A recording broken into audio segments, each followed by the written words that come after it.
On this short tutorial, I'm going to show you how to fix Instagram login problem. First thing guys, open the settings of your phone, open the apps manager, and now on this page you will find every app that you have downloaded on your phone.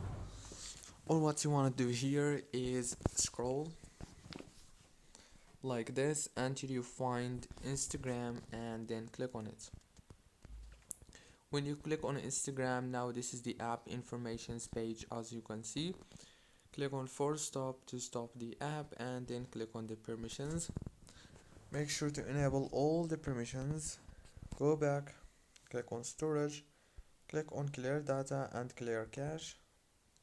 Now click on the power user details, go to the app launch, make sure that all those options here are enabled and then enable the manage automatically.